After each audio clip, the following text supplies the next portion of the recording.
Thank you, Mr. Speaker. Mr. Speaker, I ask unanimous consent that all members may have 5 legislative days in which to revise and extend their remarks and to submit extraneous material into the record. Without objection. Thank you, Mr. Speaker.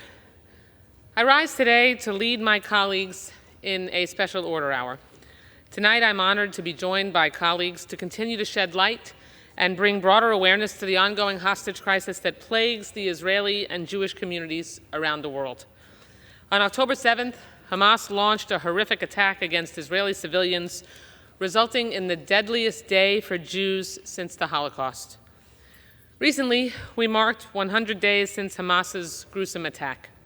That's more than 100 days of inconceivable suffering for families who had their loved ones ripped away from them, more than 100 days consumed by nonstop panic, dread, and uncertainty.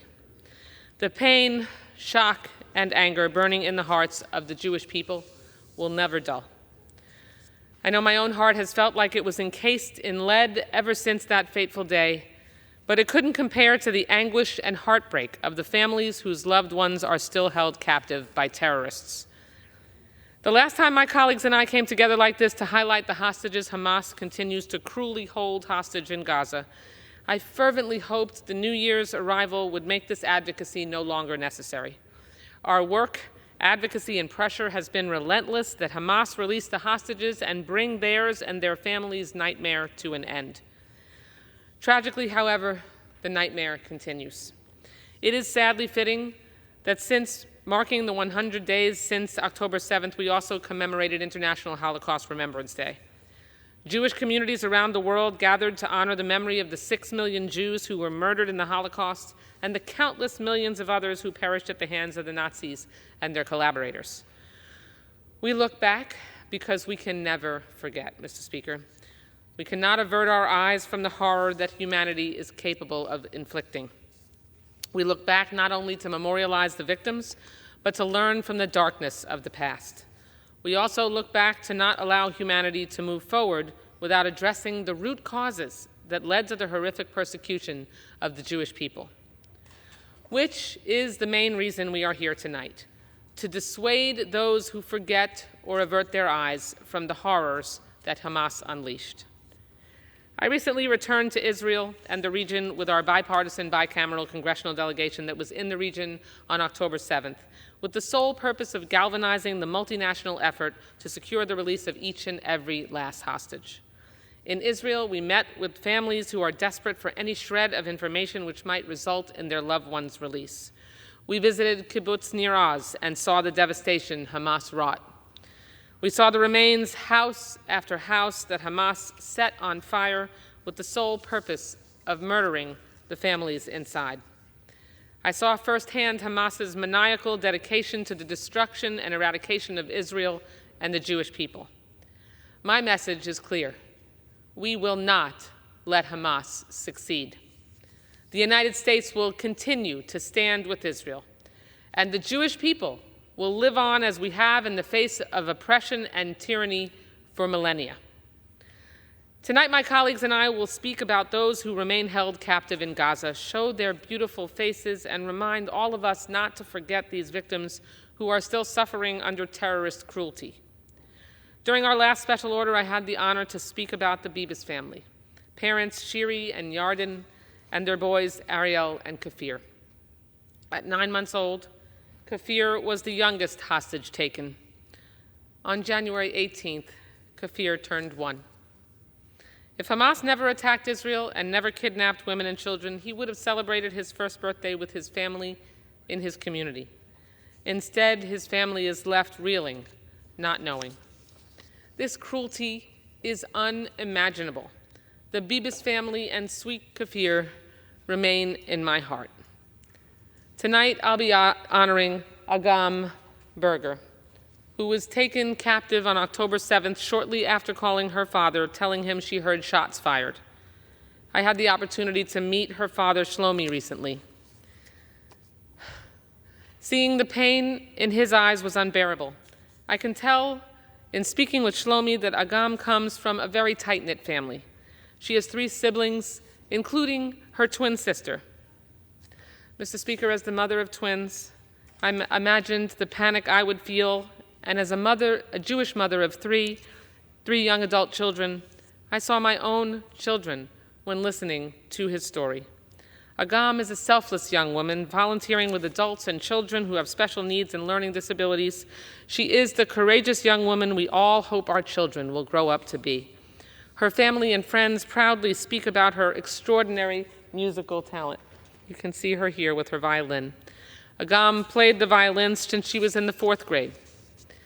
Mr. Speaker, next time I'm in Israel, I look forward to hearing Agam play her violin and listening to her immense talent, which her father played for us by video. I want Shlomi and Agam's whole family to know that this chamber stands with them, and we will continue to fight for Agam's release. Mr. Speaker, I'm joined by a number of members tonight who all want to stand in solidarity with Israel and press for the release of the hostages, and I now yield to the gentleman from Ohio, Mr. Landsman, 3 minutes.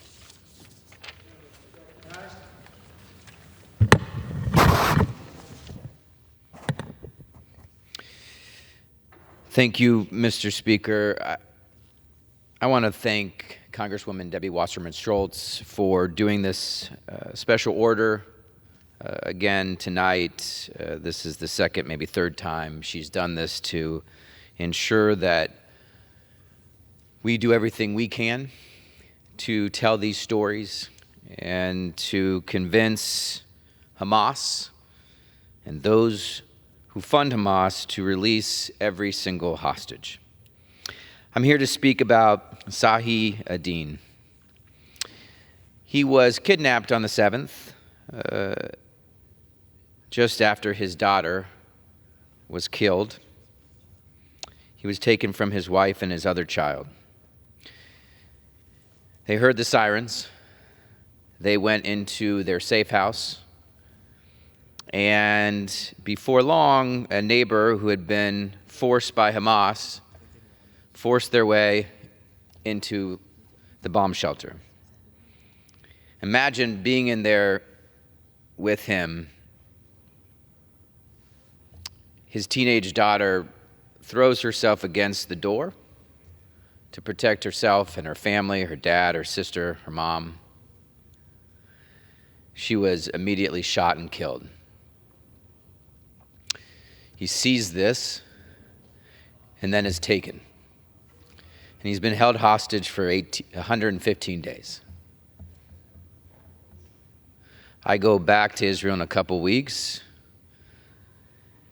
and it's entirely possible that I get to spend time with him if Hamas releases the hostages. Like him, I'm a father. I have a teenage daughter. And I hate this war. I want this war to end. I join all of us who've called for a ceasefire.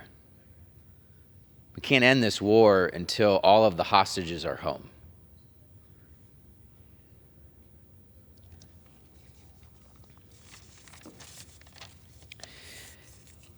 I know that others will stand up tonight, talk about the lives, stories of others being held hostage. Over 100 still remain in Gaza, including a 1-year-old. It cannot be overlooked by all those pushing for peace and a ceasefire that the quickest way to end this war is for Hamas to release these hostages, to get every single one of these hostages back home to their families and to their communities. I hope that is something we can all agree on. Thank you, Mr. Speaker, and I yield back. I thank the gentleman for his relentless support and advocacy for the release of the hostages and his support for Israel. I'd now like to yield the gentleman from Maryland, Mr. Hoyer, our former Majority Leader of the U.S. House of Representatives, 3 minutes. Mr. Hoyer has been a stalwart supporter of the State of Israel for his entire tenure in the United States Congress. I thank the gentlelady for yielding. Mr. Speaker, I rise today, as I have before, to speak up for a brave American, Itai Hen. It's been 115 days since Hamas took Itai hostage while he was serving in the IDF. He's only 19 years of age. This Friday is his 20th birthday. Itai may be young, but I know from his dad, Ruby, that he's already someone of great character, courage, and conviction, and compassion for others. Crucially, as his dad tells me, he's New York tough. I have no doubt that Itai has the strength, resilience, and determination to endure any hardship, no matter how grueling, no matter how long. That's the type of person Itai is. But he should not have to. He shouldn't have to sit in Hamas's covert caves for 115 days awaiting rescue. He shouldn't have to wonder whether he will see home again. He shouldn't have to display the courage that I know he's showing this very moment. Instead, Mr. Speaker, he ought to be at home right now, watching tonight's NBA game and rooting for the Lakers, much to his dad's chagrin. He ought to be horsing around with his brother Roy alone. He ought to be celebrating his birthday with them and their parents, Ruby and Hagit. Sadly, he's not. Behind every single face we see on these posters tonight are families and friends who have done everything possibly they can to bring their loved ones home. Indeed, Mr. Speaker, Ruby has come to the Capitol Hill almost every week since October 7th. Mr. Speaker, these families are doing everything they can, but their Congress is not. It's been 102 days since President Biden requested emergency supplemental aid for Israel, as well as Ukraine. For 102 days, this Congress has failed to deliver. We are not powerless, but we are lacking in action. We are members of Congress of the United States of America. We're privileged to be in a position where we can do more than say prayers and offer condolences, although that is important. This Congress needs to take action to put Israel in the strongest position possible to bring these hostages home safely, every one of them, and to prevent this tragedy from ever occurring again. For the sake of Itai, his family, and all of the other hostages and their families, we must act. We must show an ounce of resolve. They displayed every moment this nightmare continues. Mr. Speaker, I'll keep coming to this floor until we do. I will not stop until I see Itai in his family's embrace and all those hostages return home safely. Let us act as we can. I yield back. I thank the gentleman for his stalwart leadership, support for the Jewish people and for the state of Israel. Now I'd like to yield 3 minutes to the gentlewoman from Michigan, Ms. Stevens, who is also the co-chair of the American Hostage Task Force. Thank you, Mr. Speaker. I rise today to share the story of Romy Gonen, still held hostage in Gaza, a bright, young, 23-year-old woman who, on that fateful Saturday morning, 10:58 a.m. to be exact, was at a peace concert with her friends out in the desert. And then she found herself in an unimaginable circumstance, fleeing in a car with her friends, being shot at, trying to escape Hamas terrorists. The car was later found, and it was empty. Romy's incredible mother, Marav, describes her daughter as strong, a happy type, and she was a former Scouts counselor, someone who loved being with children. And so as we stand here telling Romy's story from the House of Representatives, from the floor and the concentration of democracy in the United States of America, we recognize that what happened on October 7th was an attack on all of us. It was an attack on free and civil society. It was an attack on humanity. And the fact that for 115 days, Romy and hundreds of others of all ages and demographics and different ethnicities have been held hostage by those who do not seek to keep their own people safe is a reality that we have to reckon with, because it is fear that they have sought to put into all of us. I'm calling for Romy's release, along with all of the hostages' release. I continue to support the Biden administration's efforts through diplomacy and through negotiation to return these individuals. But I also am using the authority vested in me as a member of the United States House of Representatives to call for the passage of aid, to call for the funding of aid, so that we can see Romy reunite with her family and so that we can see this war come to an end. We are heartbroken over the death and destruction that Hamas terrorists have brought on to the beautiful and incredible country of Israel, and frankly, to their own people. No one was calling for war but Hamas on 10/7.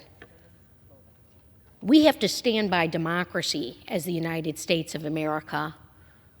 We have to stand by individuals and people like Romy and her family and the others. It is a true and profound honor to be here this evening with my colleague, someone who I admire so deeply, Congresswoman Debbie Wasserman Schultz. And like our Majority Leader Emeritus, Steny Hoyer, I will continue to come to this floor to advocate, to push, and to fight for the return of Romy and the far too many others who have been continued to be held hostage by Hamas terrorists. Thank you, Mr. Chair, and I yield back. I thank the gentlelady for her incredible support, leadership, advocacy, and poignancy in which she has been a supporter of the State of Israel in her hour of need. Now I'd like to yield 3 minutes to the gentleman from New York, my dear friend and fellow co-chair of the bipartisan Latino Jewish Caucus, Mr. Espaillat, for 3 minutes. Thank you, Mr. Chairman, and I want to thank the gentle lady from Florida for yielding time.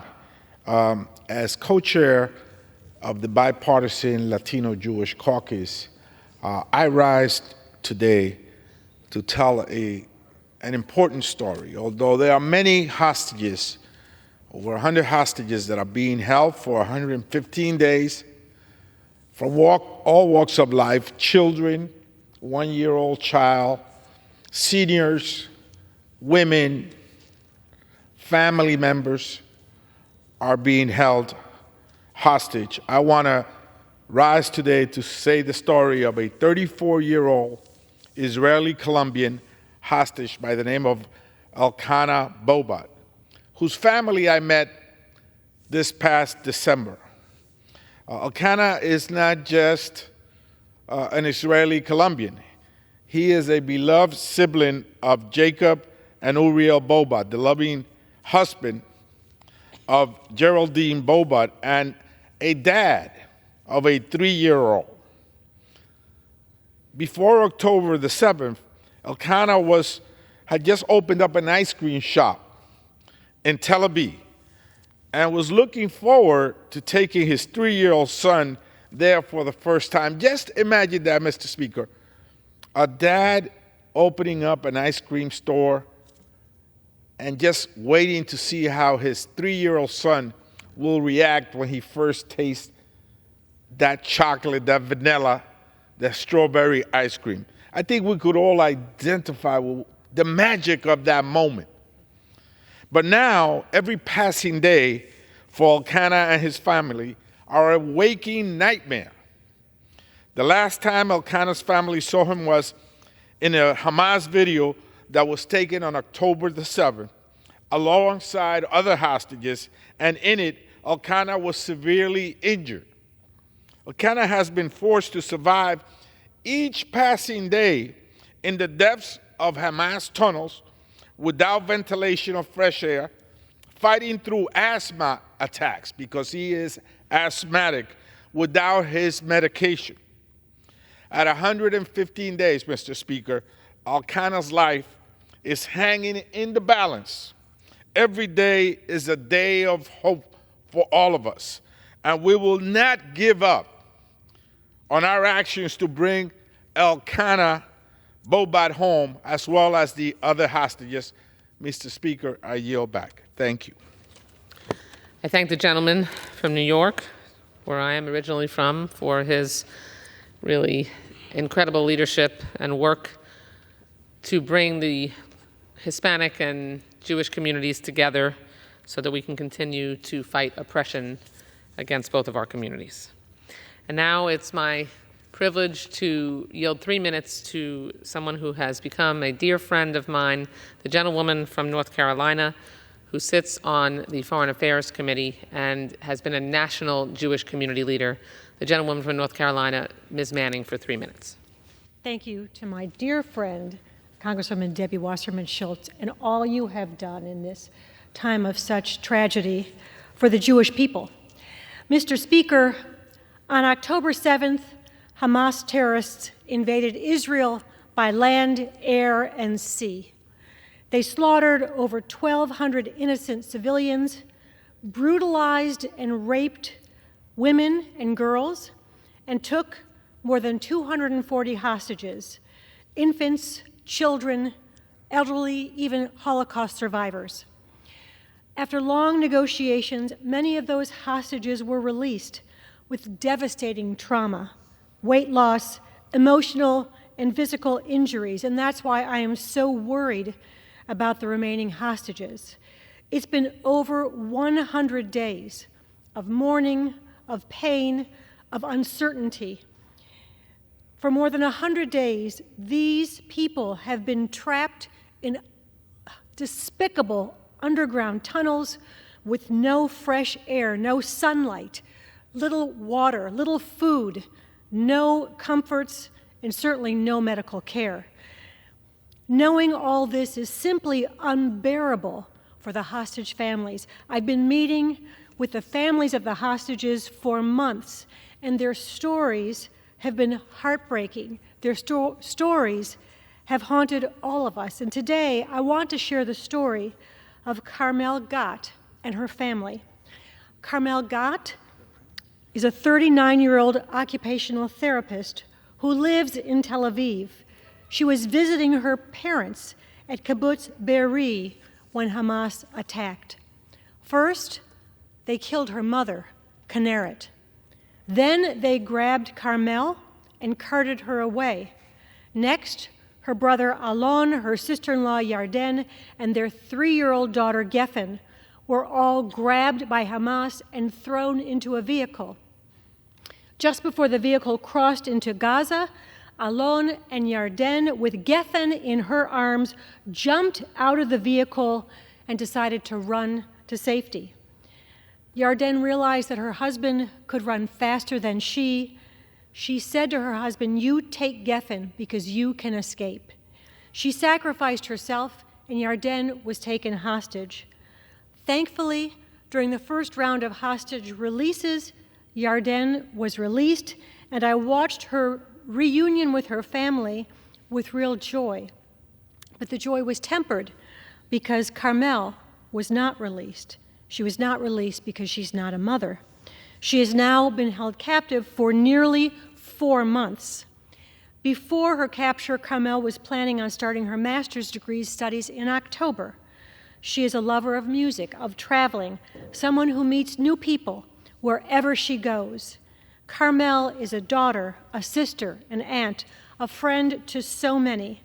My heart breaks for her family, her loved ones, who do not know where she is, whether she's safe, whether she's been beaten or violated.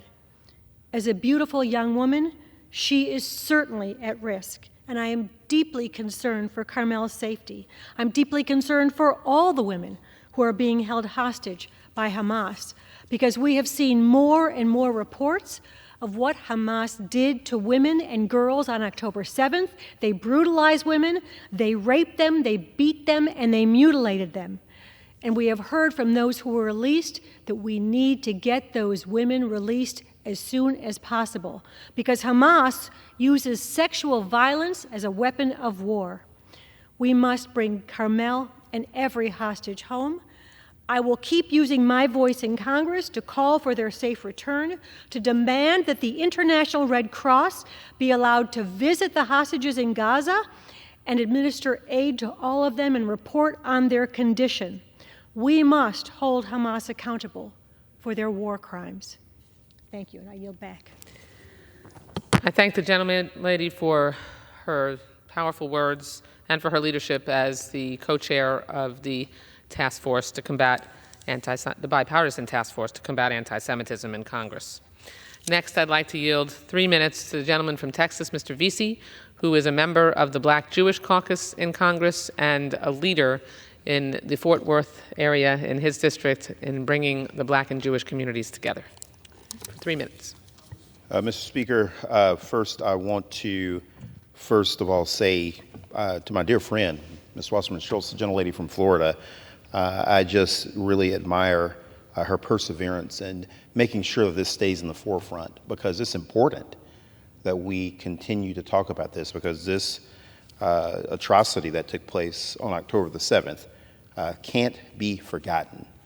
And one of the most important and critical pieces of what happened on October the 7th that can't be forgotten is obviously the hostages that were taking place.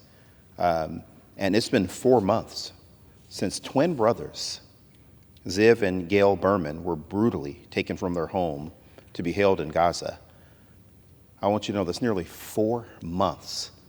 And as a dad, I cannot imagine the pain and anguish that Ziv and Gail's mother, father, and their loved ones feel each day when they wake up, knowing that those twin boys aren't at home. I say twin boys, but they're both 26 years old. And y'all remember what it was like when you were 26 years old, because you're still really in the infancy of your adulthood.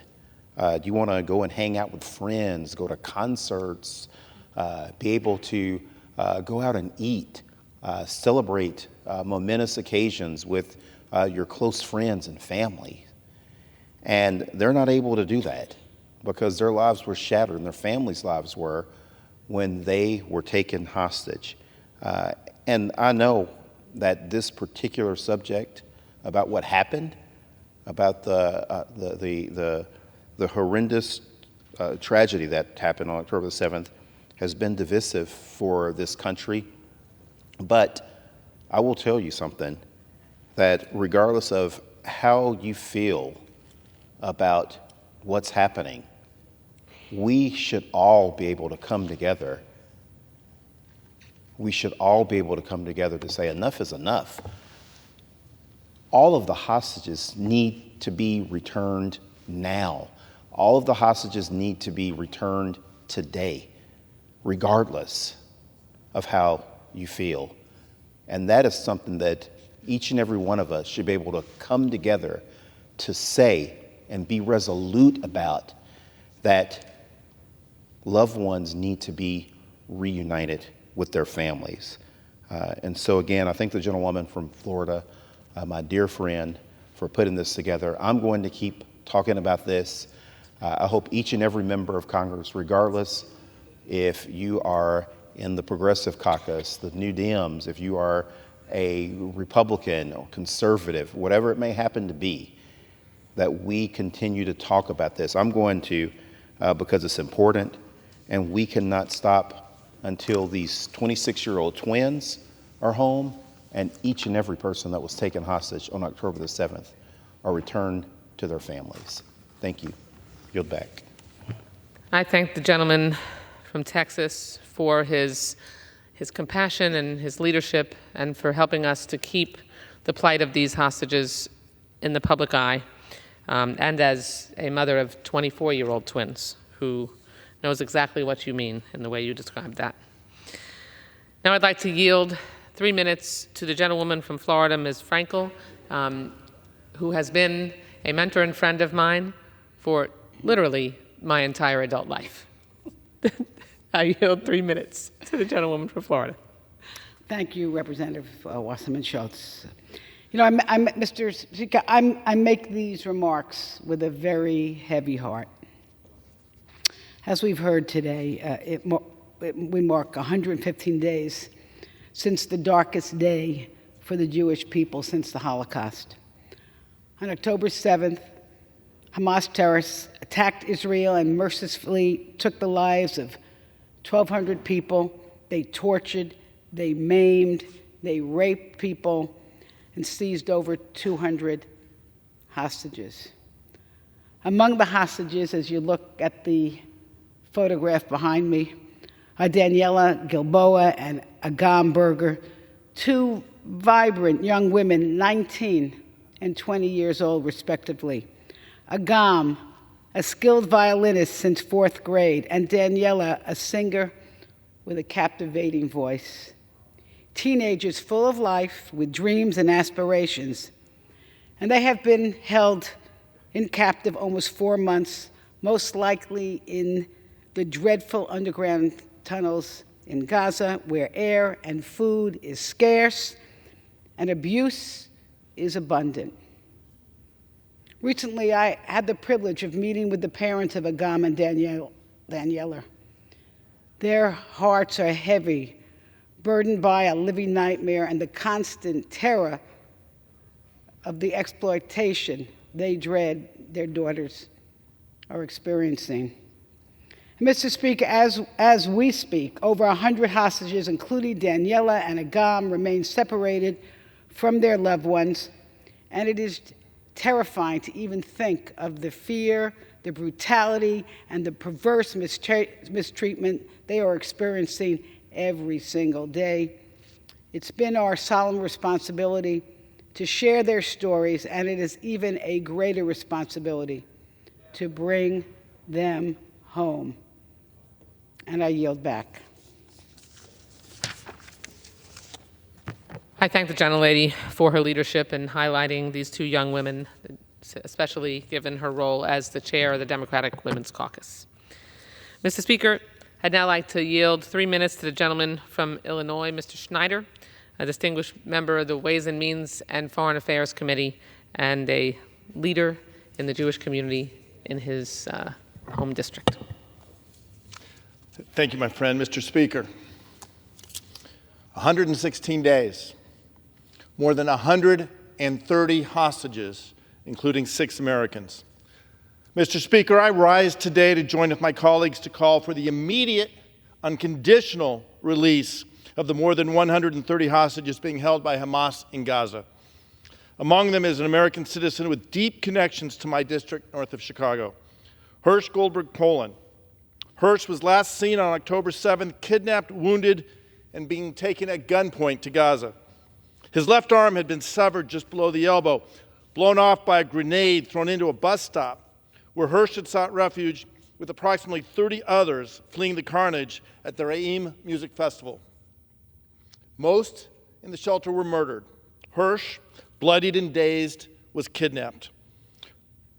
Hirsch is the son of John Poland and Rachel Goldberg, both originally from Chicago. Hirsch has family and friends across my district. Hirsch's aunt, Abby Poland, is a dear personal friend of more than 30 years. His cousins went to school with my kids. His grandmother, Leah, has been an inspiration and a pillar of strength. I join all of Hirsch's family and friends in praying with all my heart and with all my might for Hirsch's safety, for his health, for his safe return. Hirsch, a vibrant 23-year-old, should be home with his parents and his 2 sisters, planning for his future. He actually should be traveling on a planned trip he had that was scheduled to leave last month. In fact, El Al Airlines has held his reserved seat, praying for his return. We must do everything we can to bring pressure on Hamas to release Hirsch and all the other hostages. We need the UN and the international community of the Red Cross to demand Hamas immediately provide access to the hostages and ensure their unconditional release. We need Qatar and Egypt and others to do more, to do whatever is necessary to bring the hostages home. I refuse to let the hostages be forgotten. Tonight, with all my colleagues here, we stand on this House floor imploring Congress to do more, to do everything we can to work to save the hostages. To Ursula's parents, Rachel and John, to the parents, grandparents, kids, brothers, sisters, the loved ones of every hostage, know we stand with you. We feel your pain. We hear your pleas. We share your hope. Bring them home. Bring them home now. Thank you, Mr. Speaker. I yield back. I thank the gentleman for his relentless advocacy and for his partnership in continuing to help make sure we can keep a spotlight on the plight of these hostages who have been kept in captivity for 115 days now. Mr. Speaker, I'd now like to yield 3 minutes to a dear friend, the first pediatrician ever elected to the United States Congress, the gentlewoman from the state of Washington, Ms. Schreier, Ms. Dr. Schreier, for 3 minutes. Thank you very much, Representative Wasserman Schultz. You have been an incredible leader at this very hard time. Mr. Speaker, on October 7th, we witnessed the most horrific, gruesome, terrifying attack on Israel in its history. Thousands of Hamas terrorists invaded Israel and specifically targeted innocent civilians, including women and children. 1,200 Israelis were murdered, and women were specifically and systematically brutalized. Now, 115 days later, 132 hostages are still being held by Hamas. Officials believe 18 have died. The others remain in horrific conditions and have not received required medical checks from the International Red Cross. I have met with the families of several hostages, and they need our voices and our advocacy to help bring their loved ones home. Here's two. Naama Levy is 19 years old and is active in a peace movement, bringing young Israeli and Palestinian people together seeking peace. Doron Steinbrecher is 30 years old, a veterinary nurse who was kidnapped from her home. Just imagine if your daughter, sister, or partner were held hostage by Hamas terrorists for 115 days and the torture of not knowing whether they are alive.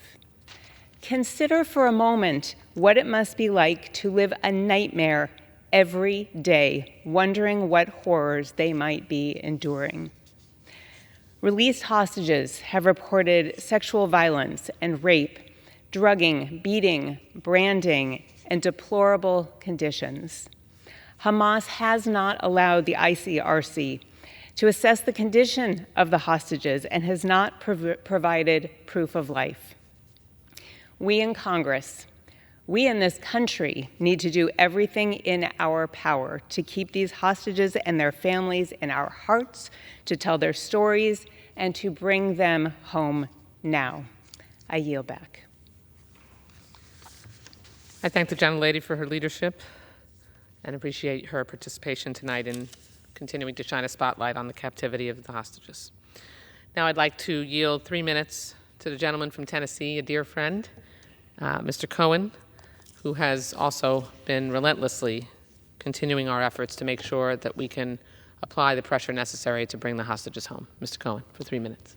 Thank you, and thank you for scheduling this special order, Mr. Speaker. This is almost without the ability to speak because the horrors that have occurred on October 7th in the killing of people and the taking of 240 hostages, 130 or so, 110, I believe, alive, still in captivity by Hamas, is unthinkable. Unthinkable to normal human beings, but thinkable to Hamas, whose purpose in their charter and statements that they've made as recently as a week ago from leaders is to erase Israel from the map and to kill all Jews. The war is horrific, and I have many people who I represent who have been supporters of mine for years who are upset that I have not called for a ceasefire. I share with them grief at looking at the rubble in Gaza and the people killed, the children that have been killed, the children that have lost their limbs, the children who will never recover from this trauma.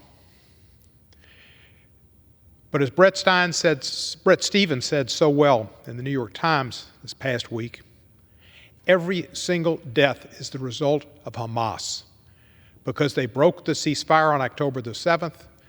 This is the 5th time they've gone to war on Israel, and they continue to have the same purpose, to eradicate Israel and to kill all Jews. That's Israel's neighbor. Bob Dylan one time wrote a song called The Neighborhood Bully, Israel. But Bob said you'd be a bully too if those were your neighbors. That's what they've got right now. Noah Argmani was taken, put on a motorcycle and taken out of Israel, and she reached up and said, "Please, don't kill me." She's still there. Mr. Pollan, who Representative Schneider talked about, lost his arm. Who knows what condition he's in now if he's alive. There are efforts to get the children, the elderly, the women released with a 6-week or 2-month ceasefire. The United States has participated, and President Biden's largely responsible for it, working with Qatar and Egypt. And hopefully they'll be successful. They should also include the injured. And they should also include the people who've been killed so they can be reunited with their families and buried. It's horrific conditions. Unfortunately, it's transpiring. And I do want to say on this floor, one of our members in particular has referred, and I think it was President Trump who started it, refers to the people who would try to take this chamber, come in here and hang Mike Pence, hang Nancy Pelosi, and take members of this Congress as hostages or beat them. And she's referred to those that have gone to prison, prisoners, criminals, as hostages. It's a disgrace to these people behind me, whose pictures are behind me, who are hostages. Those people aren't, and anybody who says it should be ashamed. I yield back the balance of my time.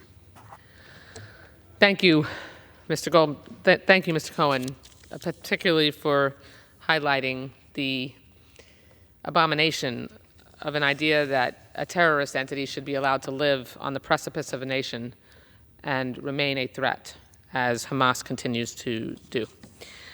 Now I'd like to yield 3 minutes to the gentleman from New York, Mr. Goldman, a new member who has been a stalwart leader ever since October 7th and beyond, and we appreciate your participation tonight. Thank you very much to my friend from Florida, who's been such a terrific mentor and model for so many of us. And thank you, Mr. Speaker, for allowing us this special order hour to highlight the horrific conditions 116 days into captivity that more than 100 hostages are enduring. I stand before you today to highlight the tragic case of Noah Argmani, a 25-year-old Israeli woman who many know from a video posted by Hamas on October 7th of her being abducted by terrorists and taken away on a motorcycle, screaming, "Don't kill me." This is a still photo from that video. You can see the absolute terror in her eyes as she is being kidnapped into Gaza by armed terrorists who had brutally murdered, raped, and tortured her friends and fellow Israeli citizens.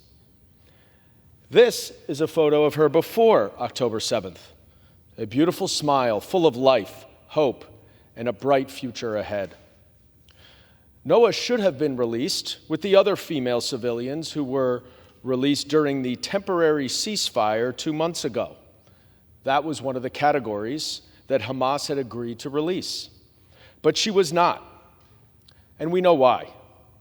Hamas broke the agreement with Israel because they did not want Noah to describe the rape and violence that she endured in captivity. We know from other hostages that were released at that time that the same awful sexual violence that occurred with horrific brutality on October 7th continued in the dark, damp, cramped tunnels in Gaza. And that was 61 days ago. 2 months. At least as of 16 days ago, we know that Noah is still alive. We know because Hamas released a psychological terror video of her sitting with 2 other hostages. But we know nothing about her condition because Hamas refuses to allow the International Red Cross into Gaza to check on the medical conditions of the hostages. That is required by international law.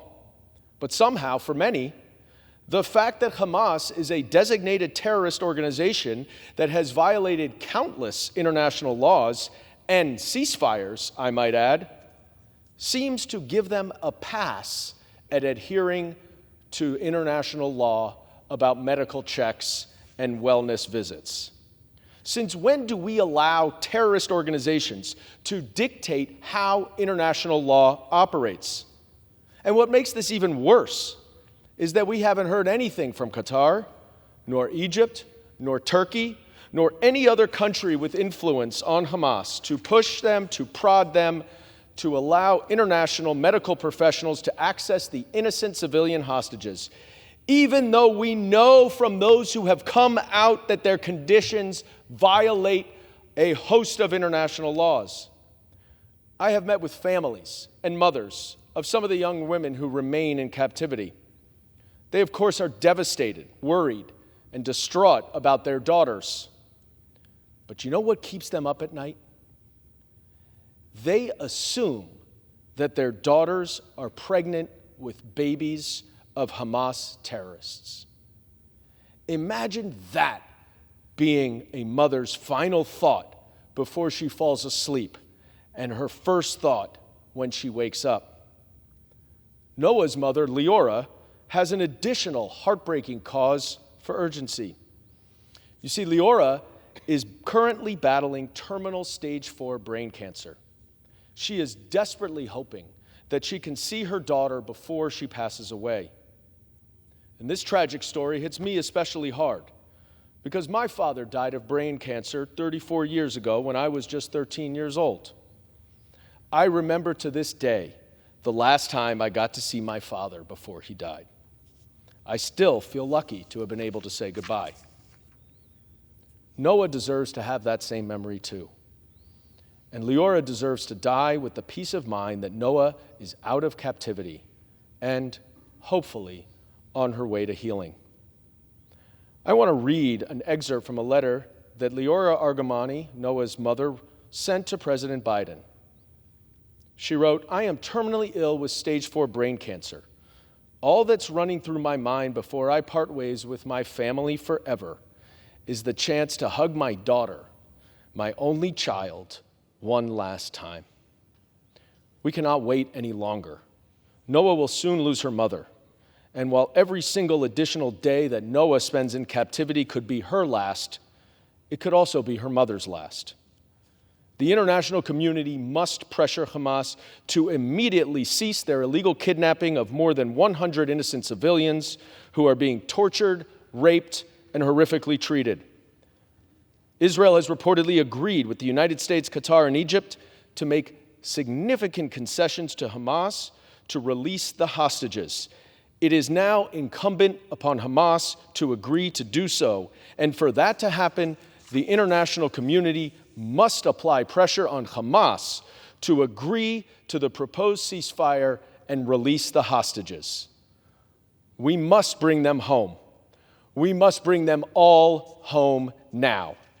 Time is running out. Thank you. I yield back. I thank the gentleman from New York. That is a searing account of the absolute importance that there is in ensuring that we bring the hostages home immediately to their families.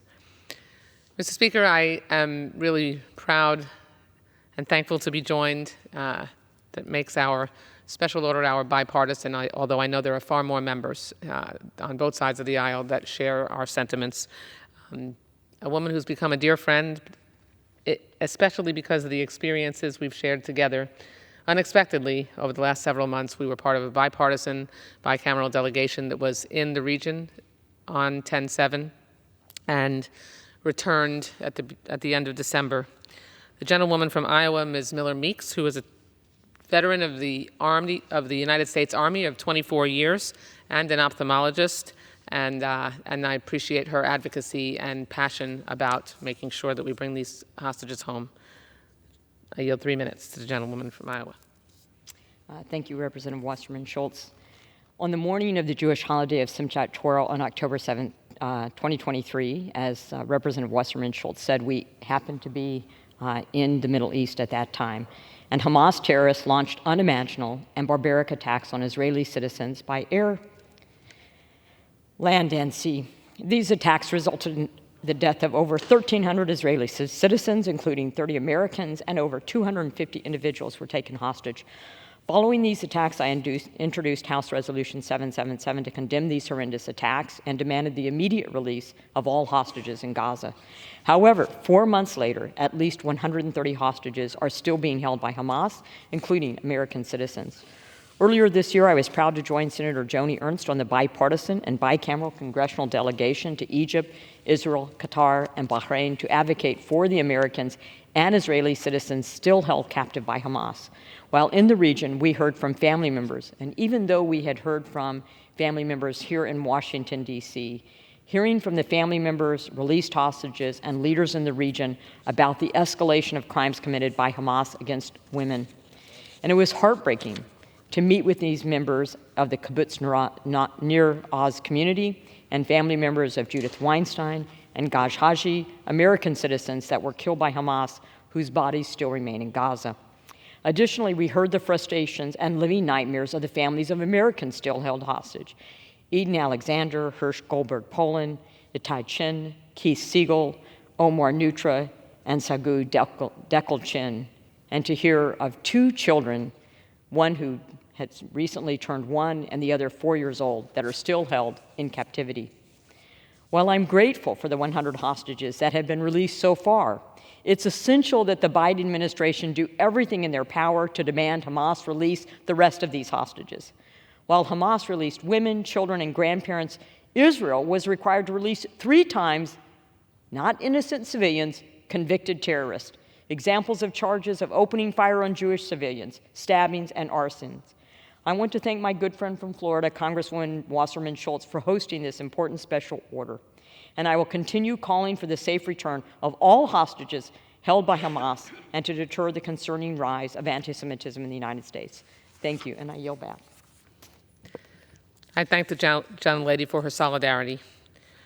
And Mr. Speaker, I want to thank the members, Jewish and non-Jewish, Democratic and Republican, for joining us tonight. Mr. Speaker, I close by reminding the American public the hostages that you heard about this evening have been held captive in Hamas's captivity for over 115 days. Hamas must end this crisis today by releasing the hostages and allowing them to be reunited with their families. I hope every American understands that Israel is fighting to rescue her people and to protect her citizens from a terrorist organization that is dedicated to destroying the state of Israel and carrying out the October 7th attack against Israel and the Jewish people over and over again. The United States will not let Hamas succeed. The Jewish people will not let Hamas succeed. Any people with a shred of humanity would not let Hamas succeed. Mr. Speaker, my colleagues and I in this chamber will continue to stand with Israel and fight for the release of those held captive, of those being brutally abused, sexually violated, and we will continue to make sure we shine our white-hot spotlights on the plight of these hostages until they are safely home with their families and until Hamas is eradicated as a threat on Israel's doorstep or to anyone worldwide. Am Israel Chai, Madam Speaker, and I yield back the balance of my time.